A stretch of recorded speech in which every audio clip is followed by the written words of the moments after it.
have really shown a high priority, and we've seen it time and time again being a monster in the game. And for Rolster, when the Lee Sin is not one of the few champions banned, they are the ones prioritizing it, making sure that it is not in Rush's hands, because the fact that Rush was able to do that much damage, combining the rest of his friends on this roster into just pushing Doe out of the game.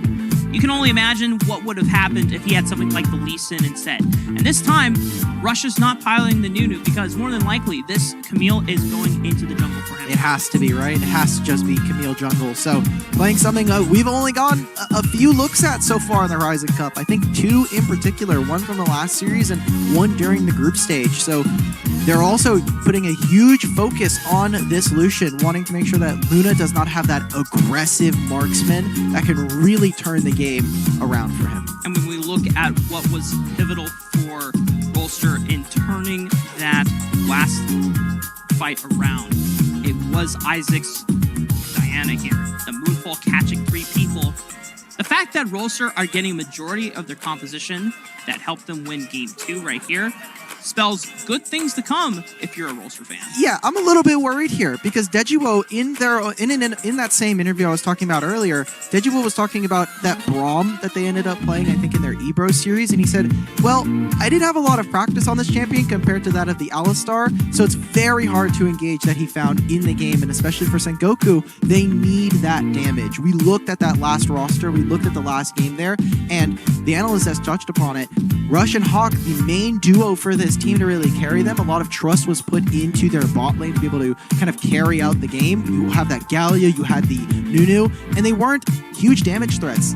Hawk had actually gone for a little bit more of a tankier build on the Galio, so a lot of that damage was missing, and now we're seeing something that I think allows for a little bit more proactivity, where Rush is again the main carry for them. Yeah, Kai was kind of a secondary carry. Yes. There's a couple of times that he found beautiful flanks, was able to find one carry from Rolster, but in that last team fight, or in this last composition as well as this one, because it's pretty much the same thing, there are multiple carries. You take one, there are 3 more heads that are just sprouted up ready to deal with you as well. So for Sengoku Gaming, they've now invested a little bit more carry resources into picking up this Camille for Rush, and knowing how much they played for jungle priority, how much resources they gave up in their individual lanes just to put them ahead of Doe, you can only imagine that if they're able to do something similar in game 3, that it should pay off with more dividends this time around. If we're looking at it just from a plane, just looking at the composition dead again,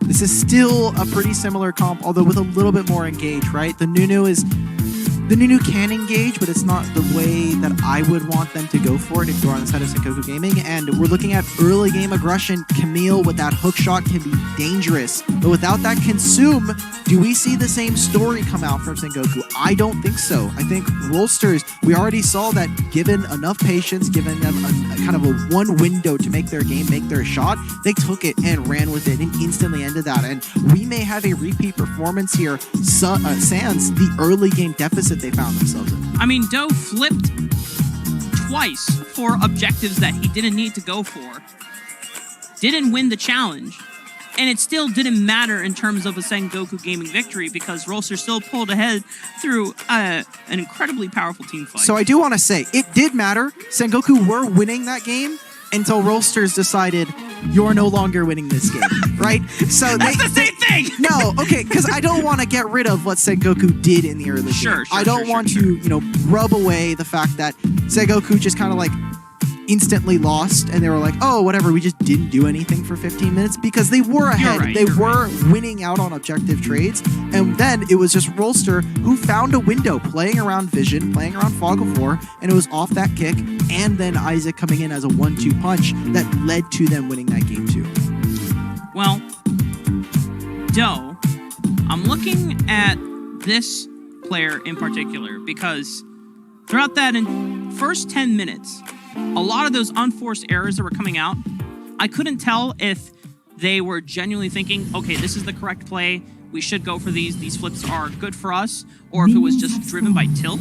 But the fact that Doe is still able to manufacture an incredible kick onto the front line, I can't really tell whether he was tilted or not. It just seems like he was just determined to always make a play. Well, here's two things now. Now that we have a very similar draft to game 2, now we'll get to see exactly what drove that. And probably in the post-game interview, if we get to hear from Rolsters, that will more than likely get an answer for you from there.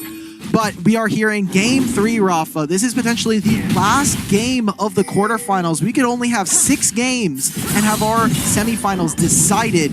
But it's up to Sengoku to keep their dreams alive here. We have seen so far 5 games in today's first knockout stage. Now, I know Smacks over in the green room would like to see 1 win from Sengoku Gaming just so he can be shouting from the back room, "We're going to a game 6 poggers." We are technically in the game 6 poggers. This is the game 6. Oh, you're right. This is counting is not usually Caster's strong suit, and it happens. It's not the play-by-play. Yeah. My counting has been really bad. We just shout at things and, you know, things go burr on the screen. Basically. The color caster usually fills in the details. Oh, Hawk is dead. Doe with first blood on the mid lane. Hawk is going to go down. Rush here to assist, but he doesn't have hookshot anymore, so Doe and Isaac will be able to walk out safely. No early game interference means that Doe can enter the mid lane, force the flash away from Hawk, who has gone for a more aggressive build. It's the Aftershock, but has Ignite this time, wanting to take control and make sure that Isaac is forced on recalls, maybe make him lose a little bit of experience. This is rather dangerous here as we see Doe just Sonic Wave, instantly kill. No kill for Rush on the backside, and that should open up the early game here for Rolster. The rest of Rolster have transitioned their momentum from the mid lane into the dragon part of the lane. No summoners were burned onto Juan or Deja Vu, but a little bit of pressure makes them lose out on some experience, some gold here. And now Rolster, the pressure is already being spread throughout the map. Nothing really going... Again, this is something that I think Araki Zero brought up on the desk as well. If you do not insert some cheese into this game, if you don't insert a wacky strategy to try to get Rolsters off of their comfortable foot, then really you lose out on a lot. Sengoku will just slowly lose out on this. They are down gold right now, and while it is a simple first blood for them, it allows now for Isaac to have that small advantage and continue to grow that lead. Now that he does have ultimate, you can maybe look for something once you recall and come back out onto the map. And what kind of cheese are we talking about? We're talking about Gouda, maybe some mozzarella. You're going to need some really fine cheese, like something like... Brie? Maybe a brie? Maybe something a little bit more, a little sharper in my mind. Ooh, I am a big fan of Irish chip. Like, it has a really sharp taste to it. Meanwhile, this isn't necessarily cheese, just a little bit of a gank fight, but double ultimates from Isaac and Doe. Moonfall into the Dragon's Rage.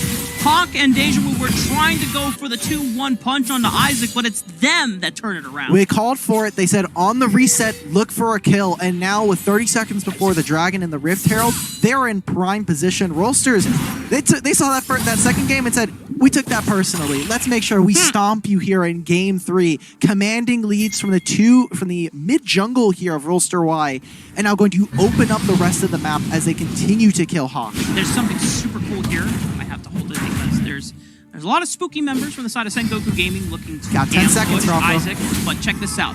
Doe, first item completion is actually this Umbral Glaive. We know how incredibly important vision control is, and this item, while sacrificing a little bit of combat power, still gives a little bit of lethality, and just enough while also gaining the extra sweeper trinket, so that between sweeper and this item, you have the ability to deny so much vision coverage from Sengoku Gaming. Now, Mark, look at this timer, right? We're talking about starting up the Rift Herald. Immediately, Sengoku, they just take what is a very strong bot side and just open up for that first Drake. But it is 3 games now where they've gotten the first Drake, and they've lost all the first 2 here. They lost the other one that happened in the group stage. I don't tend to, really dive deep into how stats change a game. That is really important. It's a fun trend to follow. Rolster are dedicating 3 members to this push. Rift Herald, the hero's entrance from Hawk is going to assist on to Kai. He's already popped Dominus as well, but the first brick has been taken down. Luna is also here. I believe he has packages available, but... that is just Isaac dying to Rush. Ooh. Flash, barrier, gets run down out of the turret, is not able to kill Camille, so I mean, that's good for Sengoku. That means that side lane threat that usually Isaac kind of is currently down a little bit in gold. And that's something that Sengoku Gaming desperately need in this game particularly, right? As we're going to see in this replay, Isaac actually attempts to trade onto Juan. Oh, I think he just gets it, yeah. Wow, he does get it. He flashes away as well, but Rush is going to follow him up and blocks him down with that Hextech ultimatum. The fact that Rush can be a split-foot threat now, because you look at Isaac and you look at Rattel, if they don't want to opt in for team fights, they're always going to be pressuring Sengoku in the side lanes. But if Rush is stronger than both of them individually, then that's another avenue that Sengoku can play for. That does mean that Rush will have to start teleport, though, which is a little bit problematic. Do goes in, safeguards out. Are they going to keep going for this? Juan's here. He has to flash away.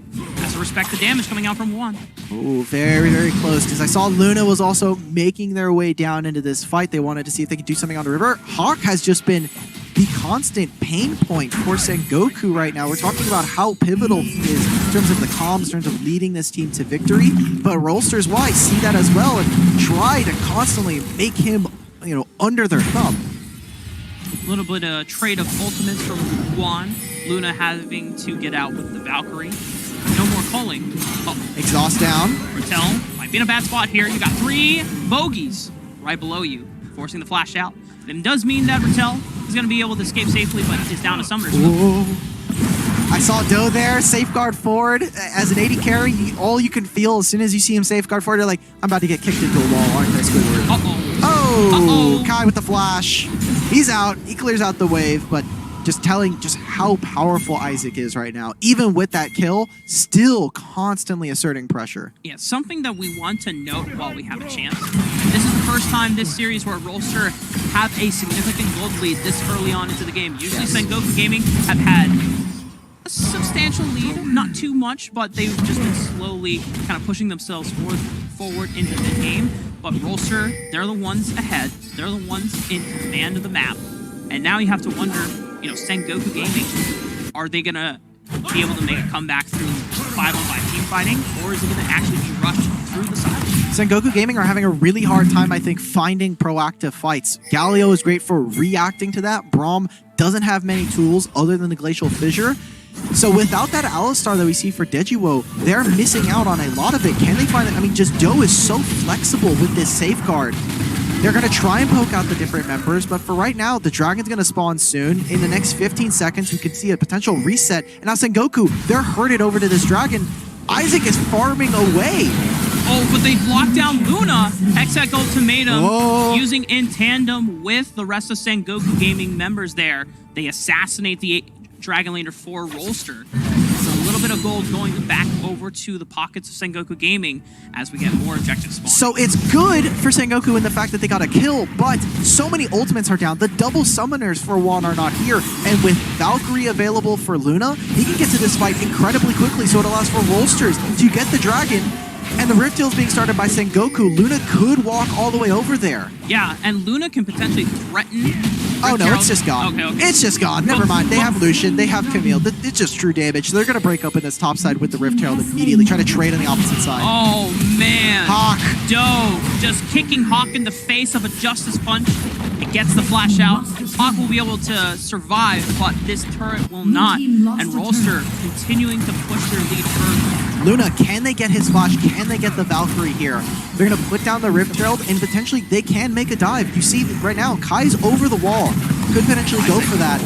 Isaac is here, so on the way out with all that vision, the turret is going to go down. They're going to make 2 trades here. They take both the tier 1 and top and mid. Gives them a little bit gold now just to get back in reach and striking distance of Rolsters. Check this out. Okay. Despite the early game from Do, he had a massive influence. With the first 2 kills picked up, there's about a solid 1,000 gold lead against Rush. Yes. Now look where Rush is.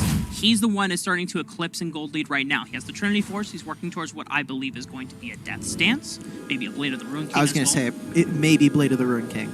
He needs to be that substantial side lane threat, right? Salem finds Deji's the hook dead. onto Dejiwo. He is Braum. He's quite tanky. Oh, he's going in! The re-engage from Rush. Hero's entrance right onto Salem. That's going to be a beautiful pick for the rest of Sengoku Gaming. Can they find more? Luna's able to disengage with the Valkyrie. Doe also had the safeguard as well. Dragon's Rage was used in that scuffle as well. Rolster not losing too much there, but still, Sengoku Gaming are going to take whatever they can find. Wrong support there, my bad. It was Salem who ends up going down, right? They lock him up and they can't get him out. And it gives him a perfect timer as well. Rattel's not able to get that wave into a really dominant position up against that turret. So Kai comes back in time, catches this wave. Rattel's thinking about it, does have the red buff. If Kai stays here with no stun, Renekton is going to be under a lot of duress to try and do something in this Baron lane. Sengoku, they have found a way to minimize the gold deficit against Rolster. And the later the game goes, they are not completely down and out when it comes to late game team fighting. There's four members onto Rattel right now. Juan is flashing forward, trying to close the distance between him and Rattel. He pops the grand challenge for the extra movement speed. He already burned the flash as well. Rattel will make his survival escape, but you look at the rest of the members of Rolster, they are making moves on the other side of the map. Again, pulling Sengoku around the map. They say, oh, you try to go for Rattel. He doesn't go down. He invests the flash so that the rest of his team can continue to get Sengoku into very uncomfortable spots. And with such a long lane now in the bot lane, it's going to be dangerous here for the side of Sengoku. How do they come back into this? They can't really invest a lot of side lane, and it means that Hawk, I think, now has to invest in being in bot lane for most of the game, especially now against Dragon. Someone else might have to pick up teleport in this case, but you really want to try and have stasis if possible for them. The next objective isn't spawning for about a minute and a half. Sengoku Gaming want to be in prime position to look to catch out one of these members here. They still have ultimate abilities from all members. Look for this Hextech ultimatum into Hero's Entrance combo once again. Luna! Ooh! Sub 50 HP will be able to make it out alive. Only had to burn the heal on the back end. Okay, but again, those are summoner spells going down. Sengoku are fishing for something. Can they find Rattel? They're going for it. But he riposts the Hextech ultimatum, so it doesn't get locked up, but there's still too much crowd control from the rest of the supporting cast of Sengoku Gaming. Rolster now have to fight this upcoming objective without a Baron lane. Hands are clean. He has the teleport, so if they can stall this out, Sengoku have not been ones to rush an objective. And Rolsters, with how long they've made this bot lane, again, still have pressure. They need to answer the Baron lane. And you see right now, they're not even in position. They still have Corki package here. If they want, Luna can cut off the rest of Sengoku and allow for Rolsters to take this objective. He can TP right now. Yeah, Rattel's up. Dragon spawns. Rattel, does he have teleport available? He's pinging for it. Looks like, oh yeah, he's looking for the flank there right behind them. Watch for the package. This could be huge for Rolster. This could be the game-ending fight. But Luna gets CC'd. He doesn't even get to use the package to be an engaged tool. He has to get out. He doesn't contribute to the team fight. Look at Sengoku Gaming. They're on the forward. They have found... Wait, they didn't find anyone. One is the only one of the members that died. That looks so good for Sengoku Gaming, with all of Rolster made it out alive. They were blinking HP bars, but a kill's not a kill. They're not able to connect onto anybody. Luna gets out. They go over the wall. Rattel chases out on one. And as good as it starts to look for the side of Sengoku, they got some nice cooldowns. If they would have backed out then, maybe we would be looking at a better state for Sengoku. But Rolsters expertly play that team fight, are not able to redeploy out onto the map, and this should be their dragon to take. And now it's Rolster that are in position to take this dragon. Sengoku Gaming can only watch because there's no way to be able to contest now. They just... Okay, well, that just happened. Sengoku, I don't know what exactly... Like, the damage dealers were not there. Juan was having to deal with Rattel the entire time. So Rolster's just... The hands are right there. Finally gets the ult off, kicked out. Kai's here. But this time, the CC lockdown is too much for Doe to escape from the clutches of Sengoku Gaming. Now, there is a jungler down for 30 seconds. They're looking for more. Taunt onto Salem. Rush, can he look for more onto Luna? He's going to be able to get out. Oh, Isaac! Isaac looking for more. He finds Rush. The stasis pops out, but I don't think he's getting out of this one alive. It's another Crescent Strike, and now Isaac making his getaway. I think he's getting out. Kai's also there, but Isaac is now, he's flaunting right in front of all three of them. He's level 13. He's got the barrier. He's got ultimate. Come mess with the mid laner of Rolster Y. See what happens.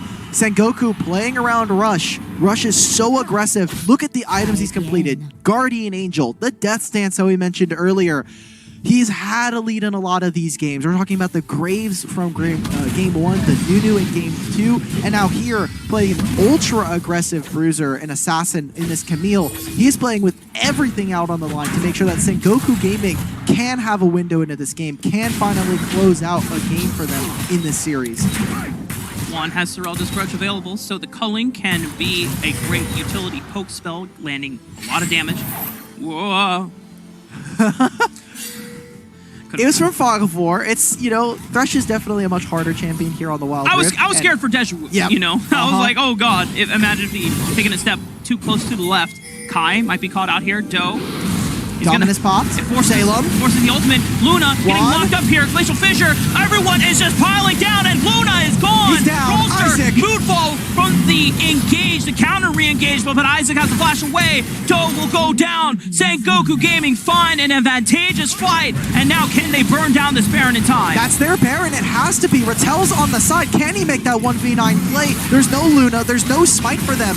They're going for it! Yeah, Rushula finds Isaac once again, but he's already taken out Kai. What are he's they doing? Got a double, but Rattel's just running through. What the hell is this? Rolster in a 3v5 will find Rush. They will ace Sengoku Gaming. Rattel with a massive carry performance. Him and Isaac have been fantastic to watch throughout the Horizon Cup, and it stops the Baron for Sengoku.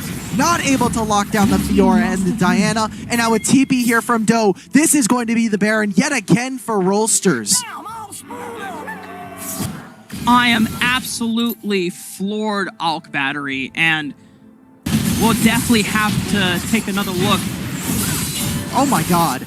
Like, what is happening right now, Rafa? They were in prime position to go for it, and Sengoku were just not able to clear it up. We were talking about their fundamentals, how they set up for objectives, but they just weren't able to lock down the star carry that we've been looking at in Rattel. They didn't even have Moonfall available from Isaac.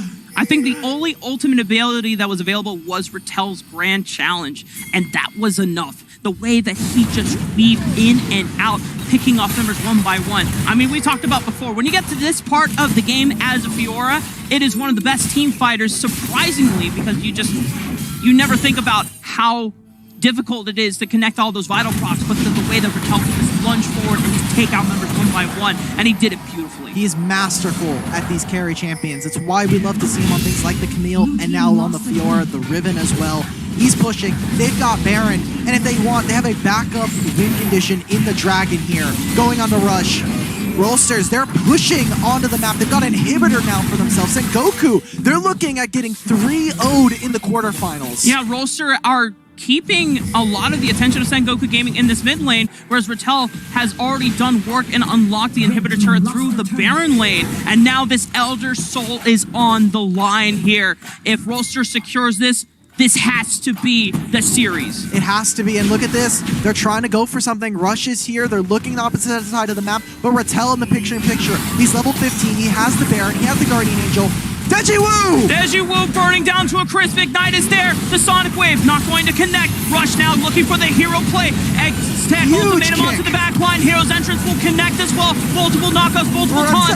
Everyone from Rolster is getting stunned up here. But Rush, can he be the sole survivor? He needs to be the carry here. A teleport is coming in from Dejiwoo, but it's now up to him and Juan. He needs to be able to deal with it. No! That is it! Rolster Y in a 3-game series sweep will answer the call from Sengoku Gaming, send them home, and advance to the knockout stage.